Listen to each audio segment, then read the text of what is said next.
ሌላ ነገር የሚያወሩ በዛ ላይ እኔ ቸኩያለሁኝ። እኔ ሰኢድ ዛሬ እንደዚህ ያደርገኛል ብዬ በጭራሽ አላሰብኩም። በጭራሽ እሱ የመጣው ለበቀል ነው እንጂ ጭራሽ ሱመያ ሀዋ ደግሞ ትገርማለች። ሄዱ ተከነመ ዲብዲ ጀቹudha kaleessa Sa'idiin faana walii galtee ofuma isheetii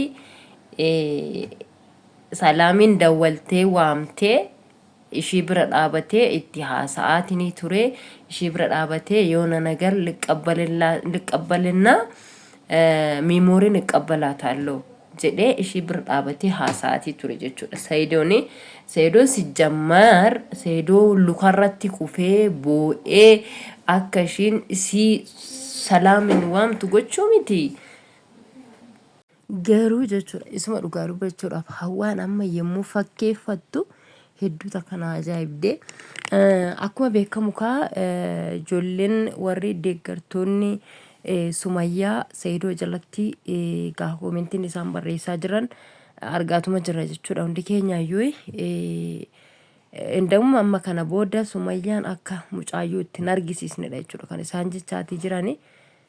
Akka ijoollee ittiin argisiisne akka ittiin dhiyaannedha jechuudha kan jechaa jiranii deeggartoonni Sumayyaa hundi isaaniiyyuu Sayidoo jalatti barreessatii jiru jechuudha.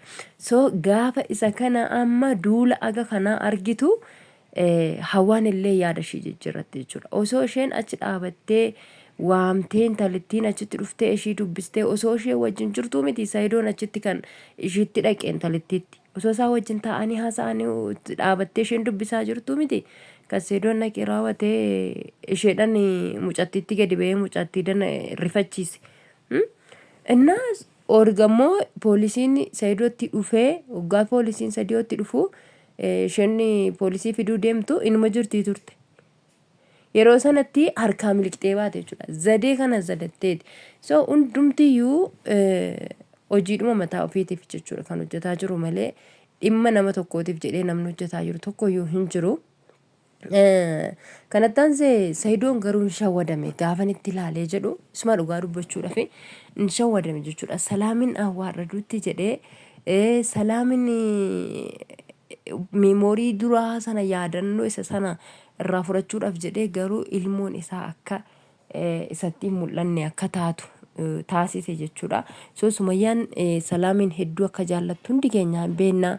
Sumayyaadhaaf jettee raawwattee akka isheen biyya sana deemtee hin beekna. Isaan maaliidhaaf illee achi haa deemtuti waan kana dhugaadhumaan dhugaatti illee mirkaneessuudhaaf sirreessuudhaaf haa deemtu.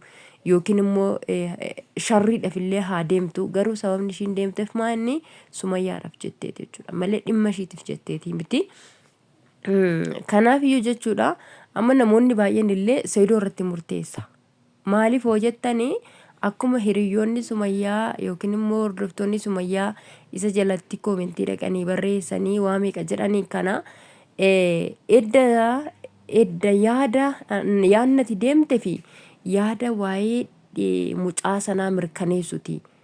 Dhimma Sumayyaatiif malee kan deemtee dhimma miimooriitiif miti. Akkamittiin achi geessee miimoorii kana har'a yaadatte. Salaamin akkamittiin kan deemteef dhiistee shira kana yaaddee raawwattee Salaamin akkamitti achitti qabdee poolisiitti fiddee miimoorii isa kunoo ji'a 8-9 guutee har'a fidi jetteeni. Dhimma itti deemtu dhimma biraati. Dhimma miimooriitiif miti.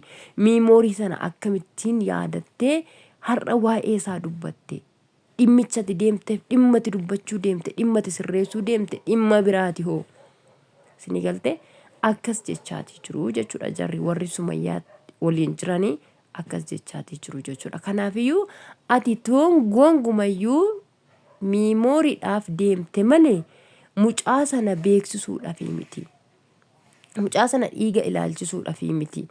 Ati Salaamin gara biyya Yamanii deemte jennaan Salaamii haala kamiin achitti akka argattu waan beektuuf biyya sana kana fudhachuudhaaf yookiin immoo Salaamin achitti qabdee ishee awwaarraduudhaaf deemte malee waan Sumayyaan jette sana mirkaneessuudhaaf miti ati kan deemtee jedhanii adamaa irratti muraa jiru jechuudha. Akkuma arginetti hundi keenya yoo argineeti jira koomentii isaanii jala otoo galtanii ilaaltanii achi jalaa isa maleedha jechuudha.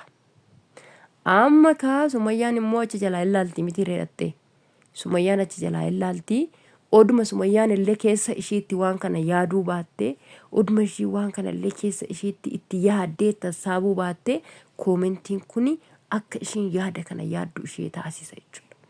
Koomentiin kun akka ishiin yaada kana yaaddu, akka ishiin assaaba kana keessa galtu, akka ishiin waan kana dhugaadhaan fuutee raawwattee, sammuu ishee keessa galfattee raawwattee, waan kanarratti hundooftee waan sana irratti dubbattu yookiin immoo waan sanarra dhaabattee karaa duraatitti akka ishiin deemtu ishii onneessaa jechuudha.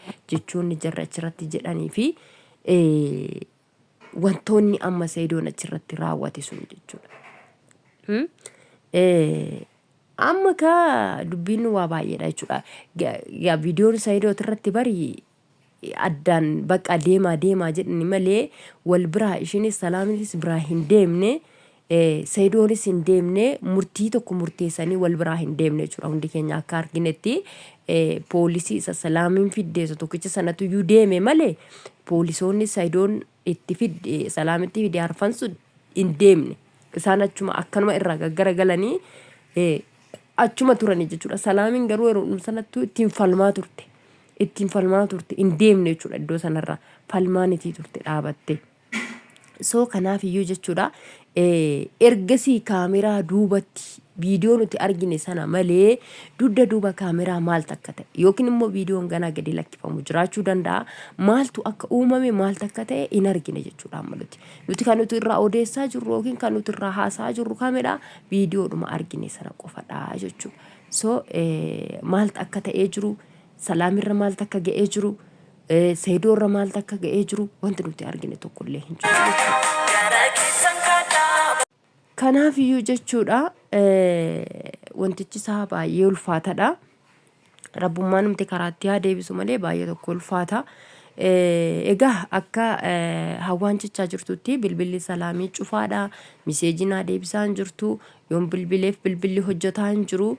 Waanan godhu wallaalatiin hin jira jetteeti jechuudha. Boo'aa kan jirtu jechuudha. Amma ishiin akkuma arginetti so waan baay'ee tokko ulfaatudha. Ani maaliifin jechuudha. Salaamiin kunis hiriyaa ishiiti Sumayyaanii hiriyaa ishiitiif jettee raawwatte gaafa rakkoon kun ishiirra ga'u akka dubartummaa ishiititti nama rarti jechuudha. Akka dubartummaa ishiitti nama rarti. Akka gocha ishiititti immoo wantoota baay'ee wantootni gootu hundumtuuyyuu gaafan ilaalu immoo naarsiti. Maaliifin garuu akka dubartummaa ishiititti dubartiin akka manaa baatee firachiin qabdu, haadhan qabdu, abbaan qabdu achii ufamantee raawwattee hiriyaa ishii kanaaf jettee gaafa dhattee biyya ormaa keessatti muudannoo ishee muudatu odoo ana ta'ee jechuu dandeessa jechuudha. Odoo ana ta'e akkaman ta'a. Kaleessa dheengaddas meemoorii kana hatuu kan dandeesse waa baay'ee irra ga'uu kan dandeessen sababa hiriyaa ishiitiin jechuudha. Sababa hiriyaa ishii sababa eenyu sababa Sumayyaatiin jechuudha. Gaafa meemoorii hatuu sanas osoo wanti tokko ishee irra ga'e sababa Sumayyaatiin mucaa sun sababni tokko irra ga'a jechuudha. Ammas immoo mucaan kun sababa Sumayyaatiin rakkoo cimaa keessa galteetii jirti jechuudha. So akkasuma Saidoon illee maaltu irra ga'ee akka jiru wanti nuti beeknu tokko illee hin jiru. Ani sanas ta'ee kanas ta'ee jechuudha. Hundi isaanii anaaf qixadha. Maaliifini jarri kuni waan fedhe illee haa ta'anii boru araaramuu isaanii nafu jechuudha. Wanna fedhe illee haa ta'anii boru araaramma namoonni gurguddaan namoonni baay'een irratti haasa'ee too akkasiin walitti araaramaa jedhee kadhatee maal jedhamiti boru ilmoonumti isaanii kun walitti fiddee isaan araarsuu dandeessi jechuudha. Ilmoonumti isaanii ilmoon isaan walirraa qaban kun namni ilmoo walirraa qabu homaa erguunuu waliin ga'u. Isuma dhugaa Rabbii dubbachuudha jechuudha. Erguunuu waliin ga'u.